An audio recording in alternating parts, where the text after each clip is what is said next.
Olá a todos, estamos aqui para mais um módulo do podcast da Sociedade de Medicina do Exercício e do Esporte do Estado do Rio de Janeiro. Estou aqui com o Dr. Caldas, Dr. Daniel Copiller, Dr. Matheus Teixeira, para a gente falar sobre teste cardiopulmonar de exercício e outros testes funcionais.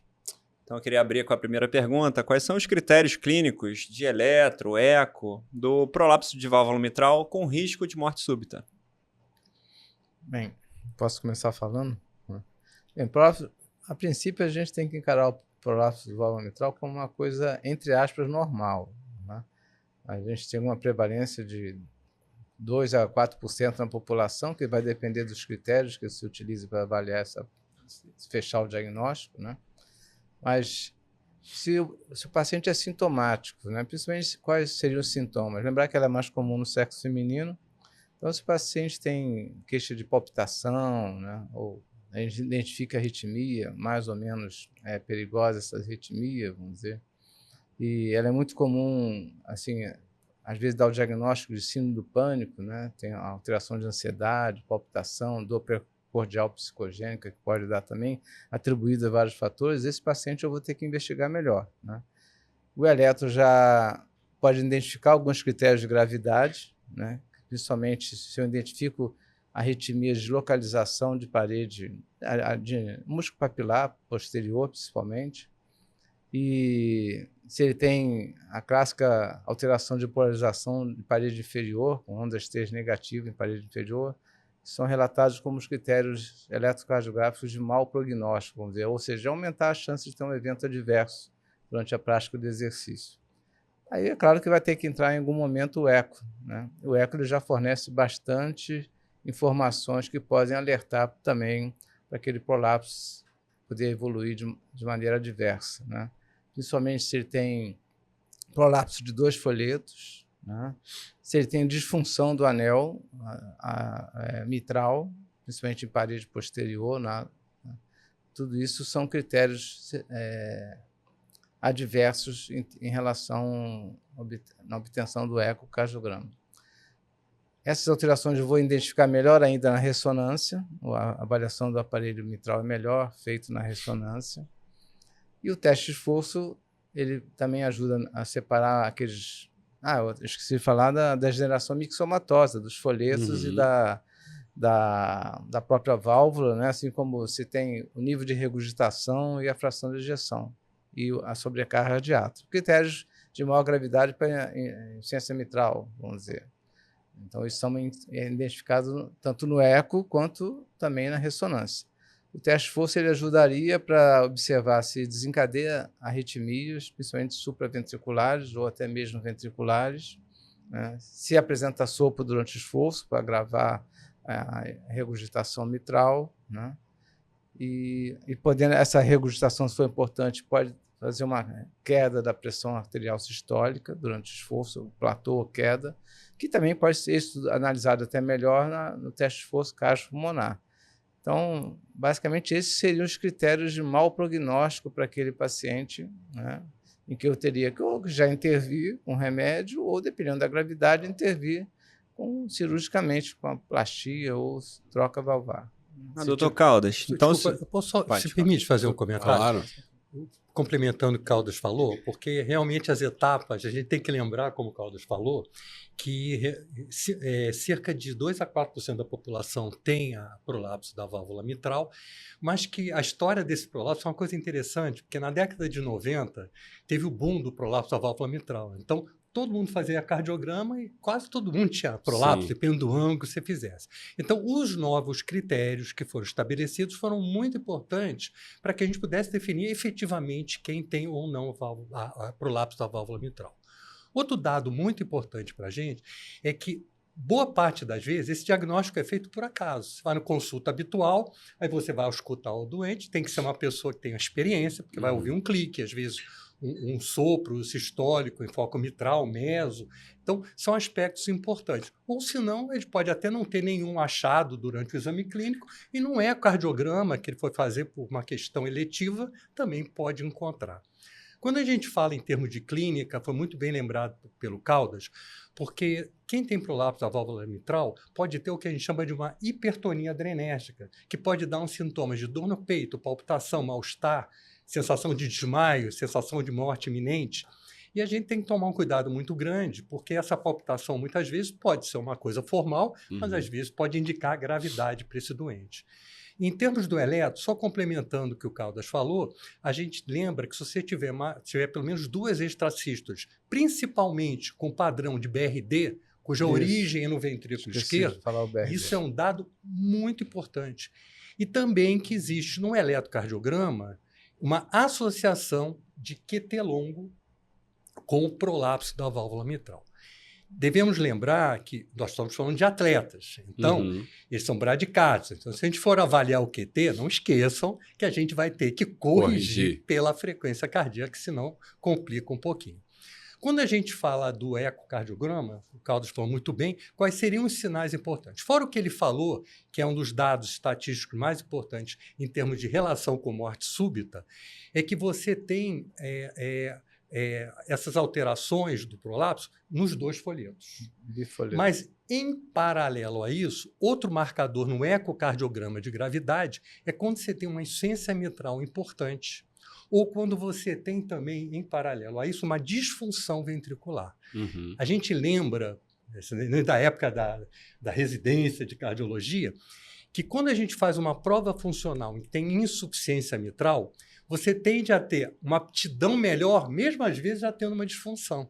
Então, engana a gente se a gente utilizar só o parâmetro da aptidão física. Às vezes, evolutivamente, uma redução da fração de ejeção, mesmo que ainda normal, já é uma manifestação diversa da insuficiência mitral. É verdade. Então, a gente tem que estar muito atento a isso. E as provas funcionais é interessante, porque tem um trabalho de 2022 do Gamble, que ele publicou numa revista da American Heart Association, que ele fez as provas funcionais nos indivíduos que tinham prolapso da válvula mitral.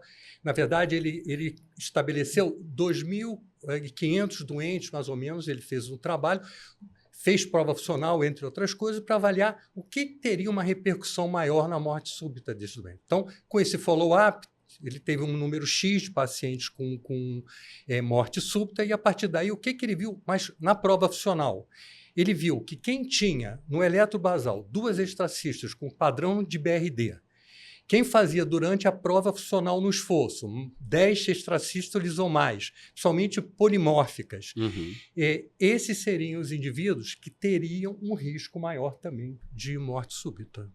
Lembrar que a gente esqueceu de falar um item do eco, né? É a análise da PSAP, né? Pressão da artéria pulmonar, né? Que acima de 30 também seria um critério de gravidade para esse paciente. Lembrar que ele pode falecer, a morte súbita durante o esforço, advém de basicamente 2 coisas.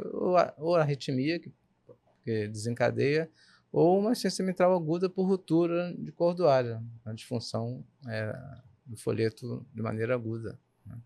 Desculpa, e outra coisa importante que lembrei agora é que um dos pontos-chave, porque quando você pega o consenso do ESC, que fala sobre isso, ele bota 8 critérios de gravidade. E um desses 8 critérios, a gente já falou dos 2 folhetos, já falamos de arritmias desencadeadas ou no eletro ou no Holter. O Holter também é importante que a gente peça para esses indivíduos, para ver se eles fazem esse tipo de arritmia no dia a dia também. Outra coisa também diz relação aos achados que a gente já falou, do QT longo e tal, mas a história familiar de morte súbita. Porque existe hoje vários trabalhos mostrando, quer dizer, uma doença congênita, parece ter um componente hereditário ligado a imunoglobinas e imunofatores e que seriam alterados já nesses indivíduos e, por conta disso, você teria uma facilidade maior dos seus pares, principalmente se você tiver essa história de reproduzir, já ter um marcador genético de gravidade maior. Então, é muito importante na história a gente perguntar sobre essa questão relacionada, mesmo que não tenha um diagnóstico de prolapso, mas tem morte súbita sem uma explicação habitual em indivíduos mais jovens. Então, isso é um dado que a gente não pode deixar de falar. Só relembrando, na situação do atleta, eu esqueci de falar isso, é um erro imperdoável, a questão do exame físico, como você citou, né? que você achar um clique numa paciente não atleta ou num paciente não atleta, você já vai ficar de orelha em pé. Mas, às vezes, lembrar que um diagnóstico diferencial do clique, do prolapso, é a B4, e o atleta pode ter B4. Né?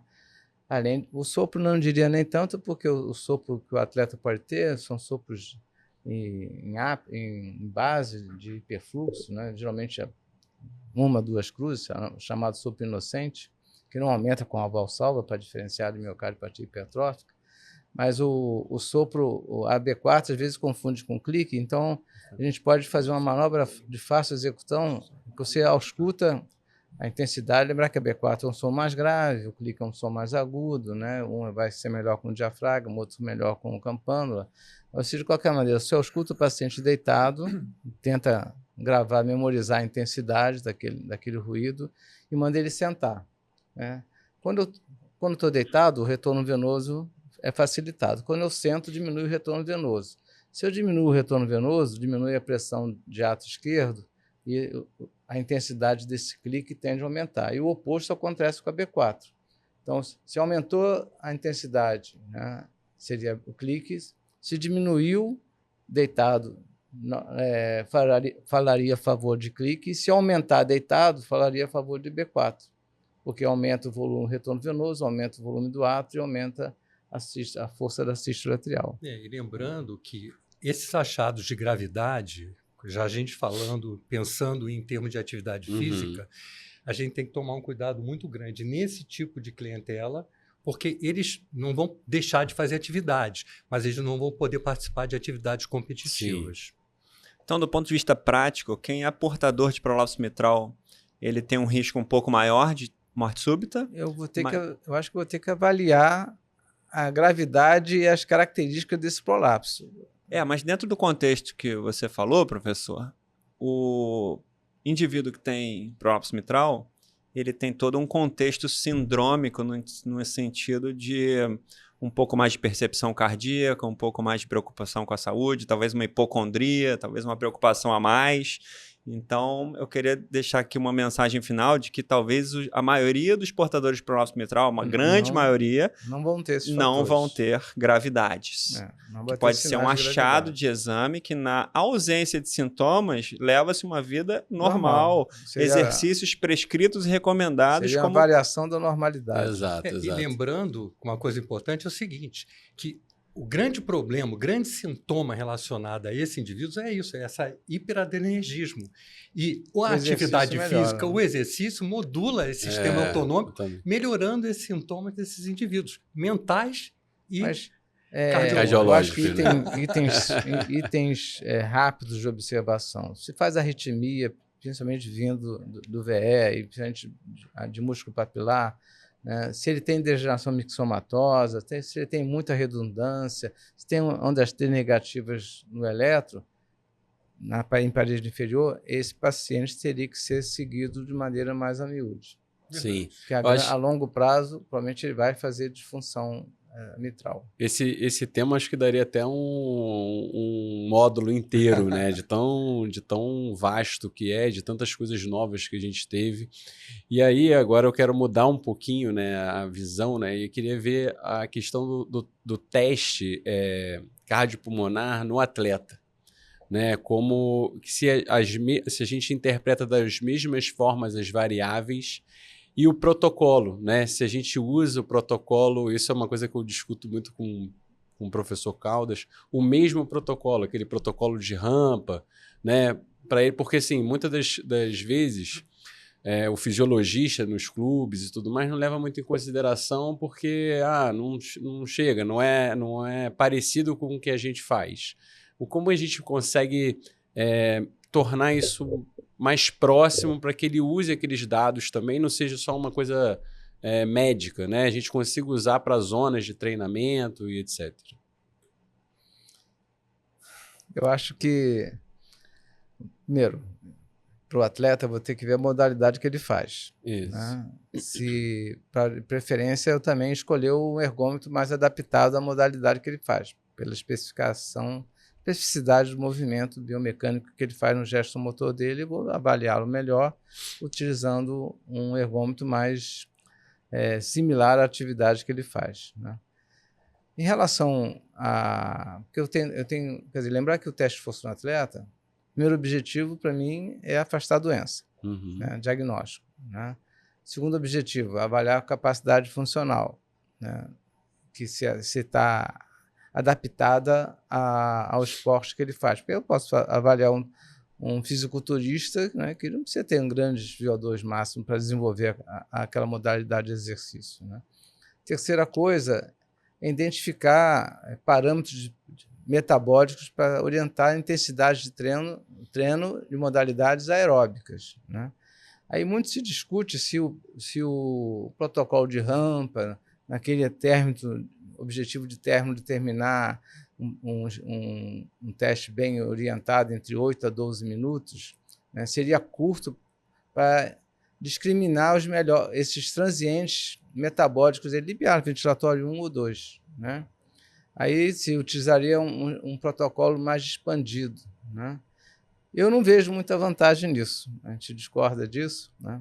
Eu posso esticar mais, se é um corredor, não preciso botar ele para terminar com 10 ou 11. Eu posso esticar para 12, 14 minutos para tentar discriminar melhor isso.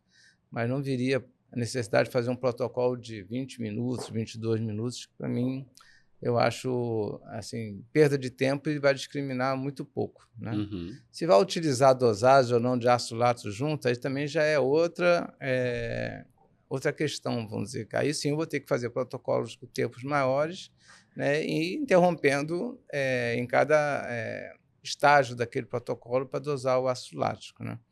Então, na minha opinião, desde que não seja um protocolo curto, tentar estender mais, ainda mais se for corredor, né, eu não vejo muita necessidade de passar de 14 minutos esse protocolo para um atleta. E as variáveis que podem mais mudar em relação ao atleta seriam as variáveis talvez ventilatórias, né? Que o atleta, ainda mais de alto treinamento de alta endurance, a reserva ventilatória dele pode ficar bem reduzida e ser fisiológico. Não só ele vai ter talvez uma ventilação máxima voluntária elevada, ainda mais se for medida, não estimada, mas ele pode recrutar 80%, 90% dessa reserva ventilatória. Tem livro que fala até que, geralmente, o que limita o esforço aeróbio é o sistema cardiovascular, mas que nesses altos atletas, o sistema ventilatório seria todo requisitado também. Entendi. Bom, Caldas colocou muito bem a questão dos protocolos. Eu só lembro que quando você vai fazer a dosagem de lactato, se você fizer o teste em bicicleta, fica mais fácil de você fazer esse tipo de dosagem. Mas dois aspectos são importantes, só para complementar essa primeira parte que o Caldas falou, é porque se porventura o teu objetivo é saber a aptidão física dele, claro que pode ajudar no treinamento, sem dúvida nenhuma. Você pode fazer protocolo de 8 a 12, ou prolongar um pouquinho a mais, mas a gente tem que entender que cada modalidade tem a sua característica. Então, para você avaliar de uma maneira mais efetiva a performance, o cara que nada, você tem que estar fazendo um teste na piscina.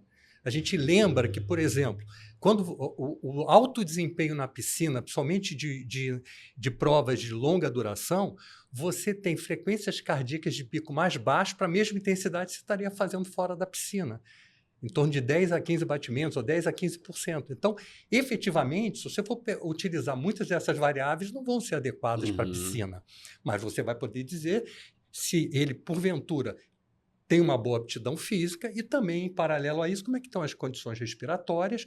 E a gente não pode esquecer que o atleta também pode ficar doente. Então, ele pode fazer uma arritmia. A gente não pode esquecer as outras variáveis, que esse teste também é importante, como é que é a curva de pressão. A gente sabe, para a população normal, existem alguns limites que são estabelecidos de 250 para o atleta. A gente não sabe qual é o limite, mas se recomenda que se mantenha esse. A gente sabe que na população, o homem que chega a 210 milímetros de mercúrio e a mulher a 190 teria um risco maior de desenvolver hipertensão, etc. Mas no atleta, os trabalhos mais recentes pode ser 220 por 190, respectivamente, homem e mulher. Mas o mais importante disso tudo é lembrar que também não se sabe ao certo, são números que não existe ciência por que são esses números. Eu acredito que eles sejam muito maiores, principalmente nos grandes performantes de atividades aeróbicas de alta intensidade. A gente sabe também que o VO2 do atleta, ele também é bem maior do que a população em geral. Existem até fórmulas para isso, para a gente poder chegar em níveis mais adequados. Então, o que acontece? Muitas vezes a gente faz uma ecospirometria no atleta, tem um VO2 normal para uma população em geral, mas não para o treinamento que ele está fazendo. Será que ele tem alguma doença? Ou será que ele está com overtraining, alguma coisa nesse sentido? Então, veja bem como esses valores também são importantes. Um dado interessante, porque quando a gente vai fazer a prova funcional, a primeira coisa que a gente vai ver, vai examinar o doente, mas o eletrocardiograma. Então, muitos desses doentes, quando começam, doentes não, né? Na verdade, atletas. Né? Falha de costume, né? Mas o que acontece? Eles começam fazendo uma prova com uma bradicardia sinusal muito intensa, às vezes com ritmo supraventricular, às vezes com um MOB sum. E à medida que vai fazer os exames, vai desaparecer, porque isso tem a ver com a questão vagal. E também é interessante com uma progressão da frequência cardíaca é mais lenta e gradativa, só que a frequência de pico tem uma relação íntima com a idade. Então, isso não vai modificar de uma forma enfática. Outro dado é a recuperação. O que acontece com a frequência cardíaca desse atleta na recuperação? O ideal, a gente fala, é que diminua pelo menos 12 no primeiro minuto, mas com 30 segundos, esses atletas bem treinados, principalmente indivíduos da parte aeróbica, você tem uma queda absurda da frequência cardíaca, às vezes por níveis muito, muito baixos, porque o sistema vagal ele entra de uma forma muito maior, porque a modulação autonômica dele é muito mais efetiva. Então, pensando nesse aspecto, a gente tem que tomar um cuidado, porque é claro que se ele fizer isso com uma hipotensão, mal-estar, alguma coisa, vamos pensar. Mas essa é uma resposta normal do atleta.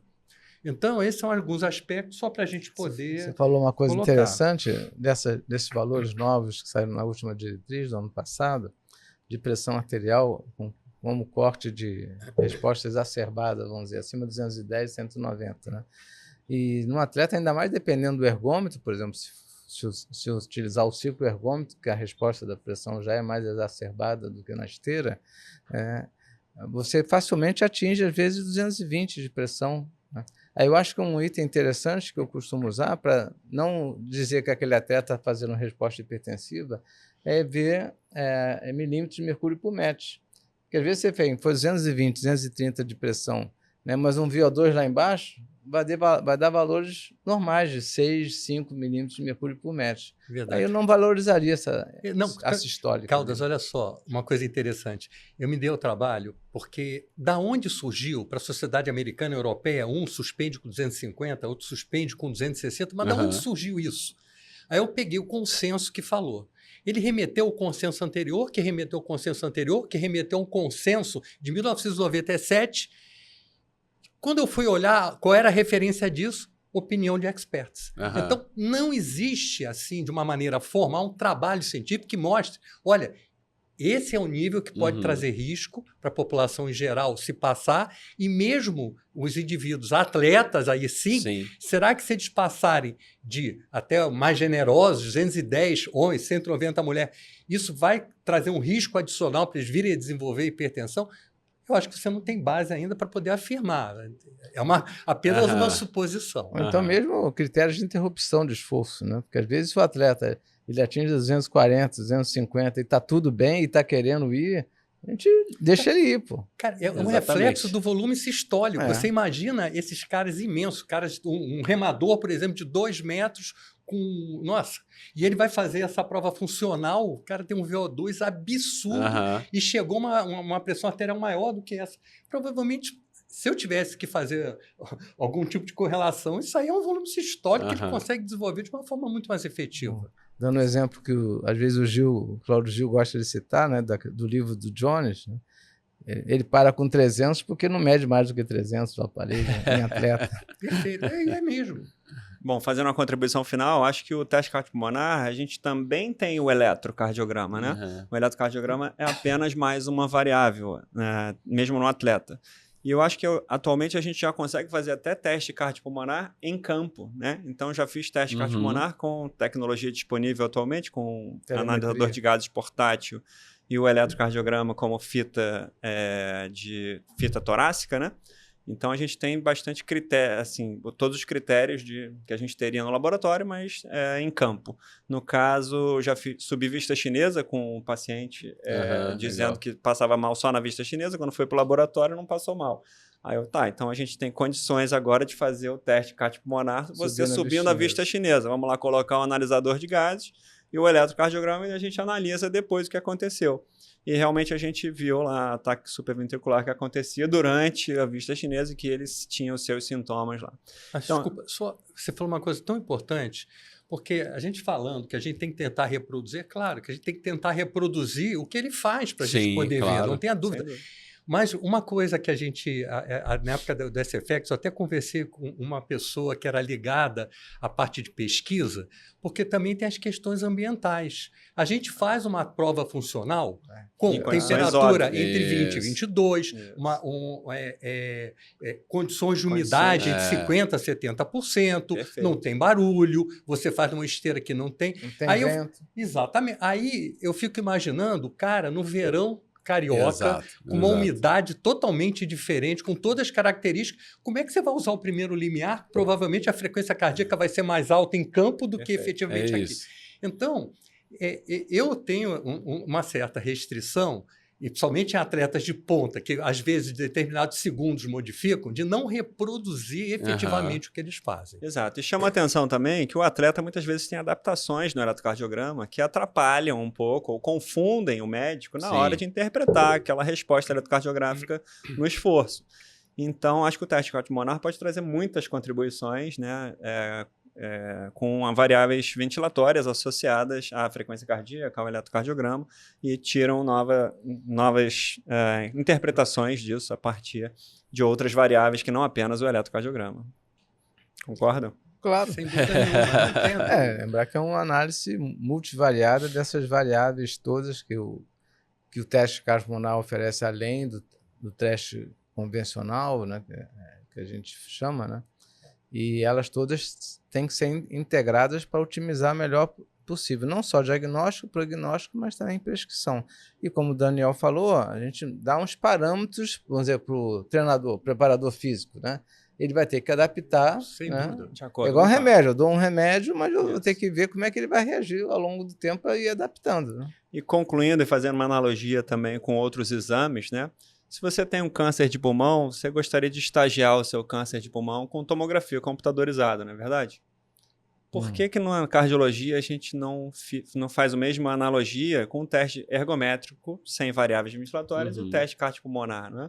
Então, por que a gente só pede o ergométrico? Talvez por custo, mas para o atleta especificamente, o cardiopulmonar não tem grande vantagem em relação ao ergométrico convencional? Eu acho que para diagnóstico de doença isquêmica, por exemplo, que seria o carro-chefe para você afastar, para liberar o indivíduo, eu não vejo muita limitação no teste de esforço cardiopulmonar, no teste convencional. É claro que o teste de exercício simples, né?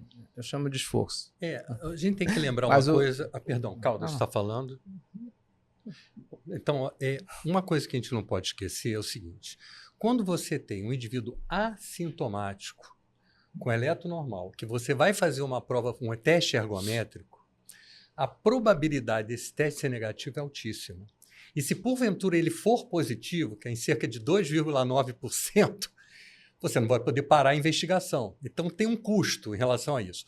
A maior parte não vai encontrar nada. E quem você encontra tem que continuar. E boa parte de quem você encontra não muda nada em termos de intervenção. Então, de uma forma geral, a gente fazer... claro que o teste ergométrico ele não é só para isso. A gente vai saber a aptidão física do indivíduo, curva de pressão arterial, frequência, uma série de variáveis que são muito importantes. Mas, hoje, com a disponibilidade com custo, é um teste muito mais fácil. É um teste que indivíduos fazem com mais facilidade. O outro teste não é para qualquer pessoa. Ele tem que estar preparado, tem que ter conhecimento. Mas o teste cardiopulmonar pode trazer algumas outras informações, por exemplo, pulso de oxigênio, para a gente poder avaliar como as coisas estão acontecendo. Então, ele tem uma associação de outras variáveis que podem, de alguma forma, nos ajudar. Por isso é que eu acho, assim, em termos de hoje, existe até outros tipos de pesquisa. Se você tem dúvida em atletas, eles utilizam ou uma tomografia de coronária, muitas vezes quando você tem um atleta de alto risco, um score de cálcio, porque efetivamente você vai ver anatomicamente. Alguns autores preferem, a maior parte prefere a tomografia, mas alguns autores preferem uma cintilografia, porque a cintilografia você tem a parte funcional e você tem uma possibilidade de ver a parte anatômica relacionando isquemia ou coisas nesse sentido com determinado segmento relacionado a determinadas artérias, que é o que mais nos preocupa, é óbvio, são as questões cardiovasculares, mas acima de 35 anos relacionadas à doença coronária. Aham. Falando ainda de teste cardiopulmonar e dessas variáveis prognósticas da insuficiência cardíaca, tem alguma novidade aí que a gente pode acrescentar? Eu acho que as variáveis prognósticas na insuficiência cardíaca, elas se dividem em algumas, né? Primeiro, o VO2, né? Você tem cortes específicos do VO2 para até VO2 medido, no caso, VO2 né? medido, você está falando de teste cardiopulmonar. Então, o VO2 medido, né? E que ele já tem cortes precisos para você entrar em fila de transplante ou não, que seria a primeira triagem. Depois, o VO2 medido e o quanto por cento daquele VO2 está em relação ao previsto. Quanto menor de 80%, pior o prognóstico daquele paciente. Abaixo de 55% do previsto, pior o prognóstico daquele paciente. Então, primeiras variáveis que a gente analisa o prognóstico é o VO2. O VO2 medido e o percentual do que seria o do previsto.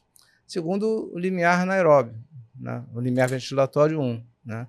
O quanto por cento também ele é do VO2 obtido e mais ainda, quanto por cento ele é do VO2 máximo previsto. Quanto menor, abaixo de 50% também, pior o prognóstico dele. Né? Outro item que a gente pode ter, que teria no teste de esforço convencional, é a frequência cardíaca do primeiro minuto de recuperação. Abaixo de 7 se sabe que é mau prognóstico para o paciente portador de insuficiência cardíaca. Outro item seria se tem presença de ventilação oscilatória, né, que também, dependendo do modelo do analisador de gases, vai ficar mais difícil você identificar ou não. A curva de pulso de oxigênio, se tem queda, platô ou queda durante o esforço, também é mau prognóstico. Outro item que a gente pode analisar, cada vez muito valorizado, é o VE/BCO2 de slope, né? Que avalia a eficiência ventilatória do paciente, o quanto eu preciso ventilar para eliminar determinada quantidade de oxigênio. A mesma coisa em relação ao quanto eu preciso ventilar para consumir oxigênio, que seria o OAS, a eficiência do consumo de oxigênio. Então, basicamente, essas variáveis, posso utilizar também como variável o limite inferior do VE/BCO2, VO2, né? Que é o ponto ótimo cardiorrespiratório. Então, acho que eu me lembro assim de cabeça. O doutor Daniel vai acrescentar mais alguns.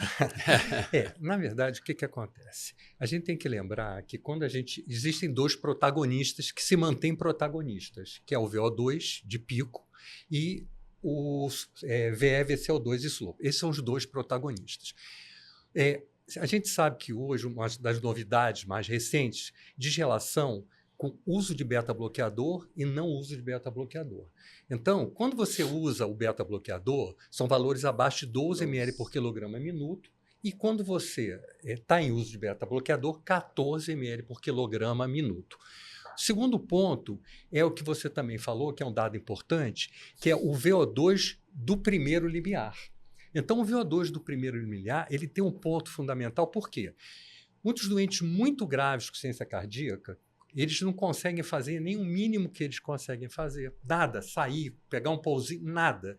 Então, quando você faz uma reabilitação nesse indivíduo, você repete o exame, às vezes o VO2 de pico não melhora, mas ele consegue melhorar o VO2 do primeiro limiar, que é um marcador muito importante, pelo menos para a qualidade de vida desse indivíduo.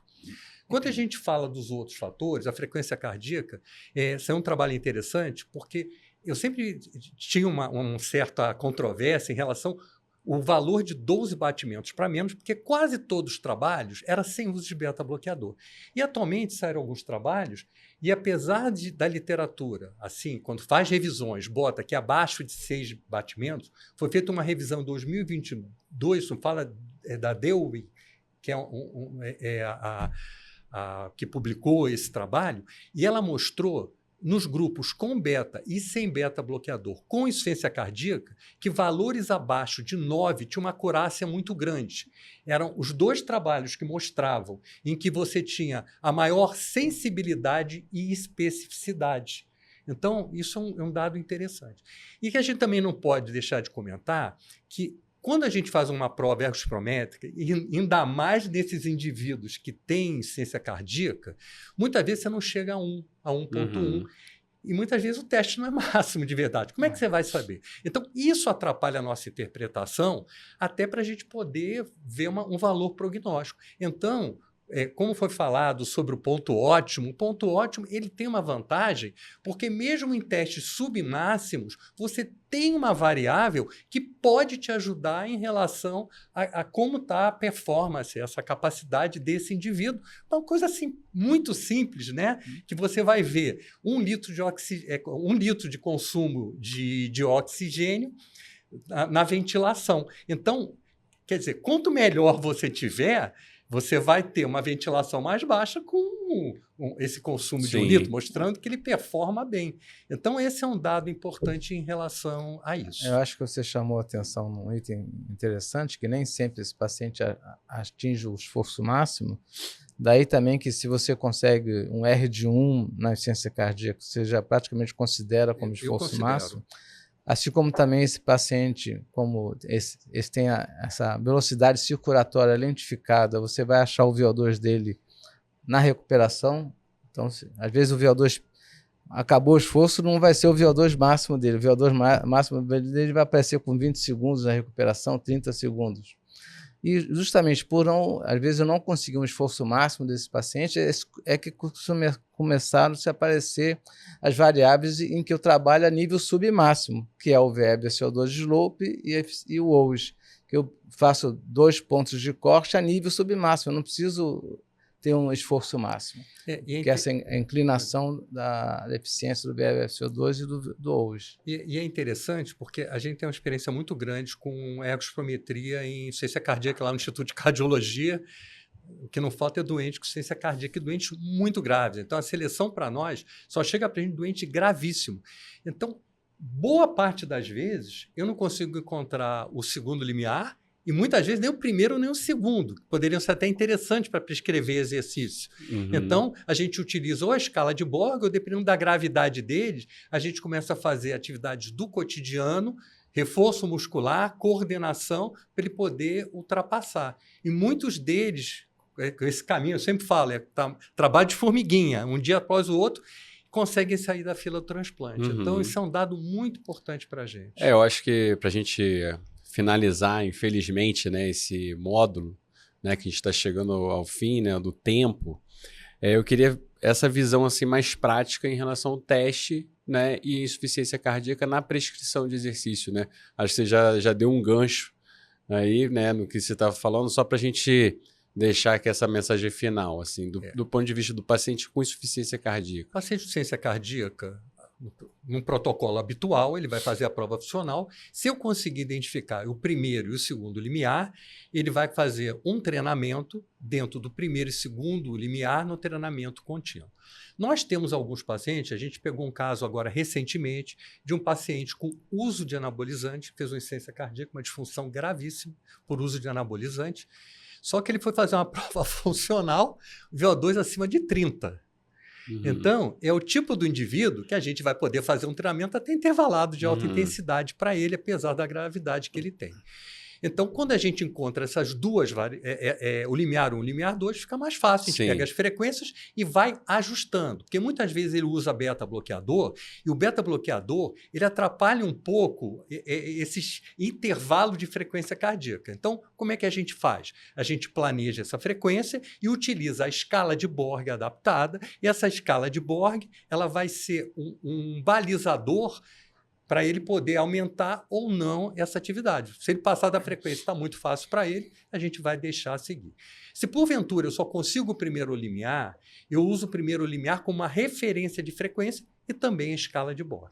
Quando eu não tenho nem o primeiro nem o segundo limiar e o paciente é mais restrito, então nós vamos fazendo a atividade dentro do que é possível para ele fazer. Desde o que eu falei antes até atividades recreativas progressivas. Beleza.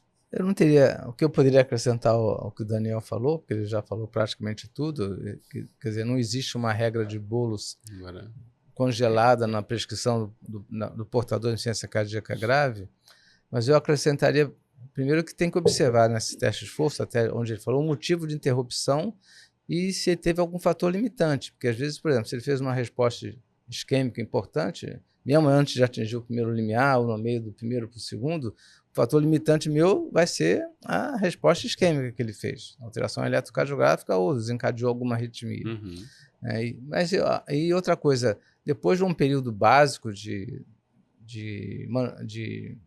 adaptação ao treinamento, né, a gente pode realmente utilizar, às vezes, protocolo de alta intensidade e curta duração, com o objetivo de aprimorar principalmente a periferia desse paciente, que a gente sabe que os grandes ganhos funcionais, como o Daniel também citou, é a nível submáximo. Às vezes eu não consigo aumentar muito o VO2 máximo dele, mas se eu consigo elevar o limiar anaeróbio dele, isso em termos funcionais para o dia a dia traz uma melhora da qualidade de vida importante, né? E lembrar que esses pacientes, eles, principalmente na fase inicial desse treinamento, né, eles vão ter que se treinar sob supervisão, em ambiente supervisionado. E como eles são pacientes graves, geralmente, de preferência, aqui no Rio de Janeiro, com supervisão médica na sala, né? Beleza. E complementando, vale reavaliar o paciente, porque as adaptações acontecem, o exercício é um estímulo interessante, eles se adaptam, e com isso os parâmetros, né, as variáveis podem se modificar e melhorar. Então a gente precisa reavaliar o paciente 6 meses, 1 ano, enfim, de acordo com o treinamento. Agora, olha que coisa interessante que você falou, porque a gente sabe que existem vários tipos de aparelhos que a gente utiliza para fazer. Desde o VO2000 é mais simples, é mais prático, e aparelhos mais complexos são mais precisos. Então, um cuidado muito grande que a gente tem que ter, às vezes o VO2 não muda muito. Aí você faz uma profissional, ele faz 4 quilômetros no pico do esforço, junto com 10% de inclinação, e no outro ele faz 6 com 14%, e no dia a dia diz que a vida dele melhorou. Então, a gente valoriza também esse tipo de aspecto, porque alguma coisa está errada, não é possível ele ter melhorado. E então, só para a gente fazer, que é importante, como o Caldas sempre fala para a gente, a questão clínica, você conversar com o doente, entender o que está acontecendo com ele, para correlacionar um método complementar com o indivíduo que te procurou.